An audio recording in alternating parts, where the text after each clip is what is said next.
Ambulance. അത് ambulance അല്ല, ambulance എന്നാണ്. ആംബുലൻസ്.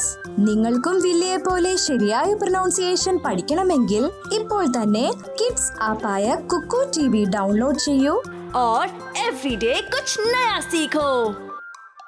कुकू टीवी।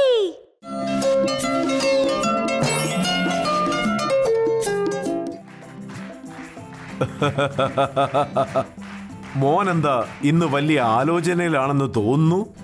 മുത്തശ്ശ, ഐക്യമത്യം മഹാബലം എന്നതിന്റെ അർത്ഥം എന്താണ്? ഓ, ഇക്കാര്യം നിങ്ങൾ എവിടെയാണ് കേട്ടത്? ഇന്ന് ഞങ്ങളുടെ ടീച്ചറാണ് ഇക്കാര്യം പറഞ്ഞത്. എങ്കിൽ ശരി, അത് മനസ്സിലാക്കുന്നത് വളരെ ലളിതമാണ്. പക്ഷെ അത് നന്നായിട്ട് മനസ്സിലാക്കാൻ ഞാൻ നിങ്ങൾക്കൊരു കഥ പറയാം.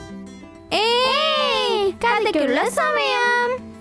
ഒരിക്കൽ ഒരു പെടക്കോഴി തന്റെ 10 കുഞ്ഞുങ്ങളോടൊപ്പം ഒരു ഫാം ഹൗസിൽ ജീവിച്ചു.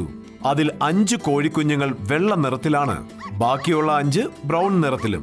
പക്ഷേ അവർക്കുള്ളിൽ നല്ലൊരു സൗഹൃദമില്ലായിരുന്നു. ചെറിയ ചെറിയ കാര്യങ്ങൾക്ക് പോലും അവർ വഴക്കുണ്ടാക്കി.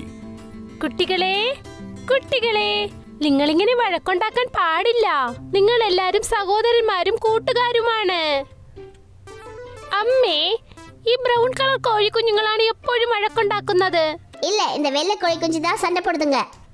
അമ്മേ, എന്തിനാണ് ഞങ്ങളൊക്കെ ഒന്നിച്ചിരിക്കേണ്ടേ? സഹോദരങ്ങളും കൂട്ടുകാരുമായിരിക്കേണ്ടേ? ஆமா, எங்களால ஒண்ணா இருக்க முடியாது. എന്റെ കുട്ടികളെ, അവരുടെ പുറത്ത് എന്താണ് തെറ്റ്?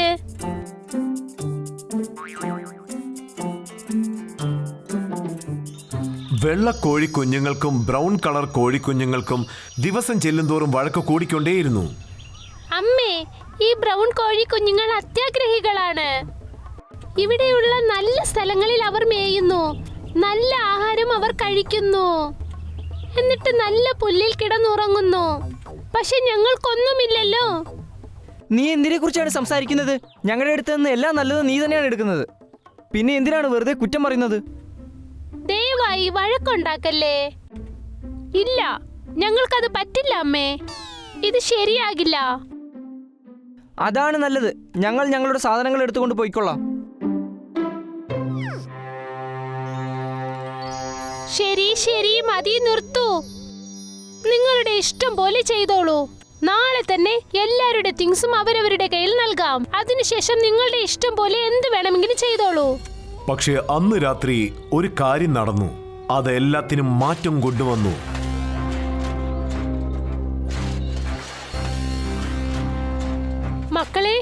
മക്കളെ, കുറുക്കൻ എത്തിയിരിക്കുന്നു. ഇവിടെ നോക്കൂ കുട്ടികളെ, ഞാൻ പറയുന്നത് കേൾക്കൂ. നമ്മൾ ഒട്ടും പേടിക്കാൻ പാടില്ല. നമ്മൾ എല്ലാരും ഒന്നിച്ചു നിന്നാൽ ആ കുറുക്കനെ തോൽപ്പിക്കാൻ പറ്റും.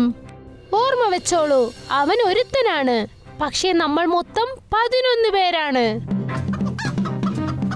ഇപ്പോൾ നമ്മൾ മാറി മാറി വഴക്കുണ്ടാക്കേണ്ട സമയമല്ല.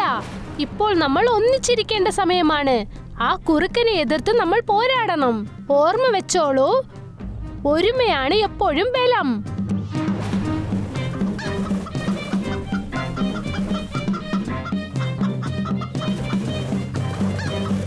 ഈ കുടുംബം മൊത്തം ഭ്രാന്തന്മാരാണ്. ഭ്രാന്തന്മാർ, എന്നെ ഇവിടുന്ന് പോകാൻ അനുവദിക്കൂ. അവസാനം ആ നരി അവിടെ നിന്ന് ഓടി രക്ഷപ്പെട്ടു. അതിനുശേഷം അത് തിരിച്ചു വന്നിട്ടേയില്ല. പ്രധാനപ്പെട്ട കാര്യം ആ കോഴിക്കുഞ്ഞുങ്ങൾക്ക് അപ്പോഴാണ് മനസ്സിലായത്, എല്ലാവരും ഒത്തൊരുമയോടെ എപ്പോഴും ജീവിച്ചാൽ അവർക്കാണത് നല്ലത്. എന്ത് നല്ലൊരു കഥയായിരുന്നു ഇത്. ഒത്തൊരുമയായിട്ടിരുന്നാലുള്ള പ്രയോജനം എന്താണെന്ന് ഞാനിപ്പോൾ മനസ്സിലാക്കി. ഇത് സത്യത്തിൽ നല്ലൊരു പാഠമാണ്.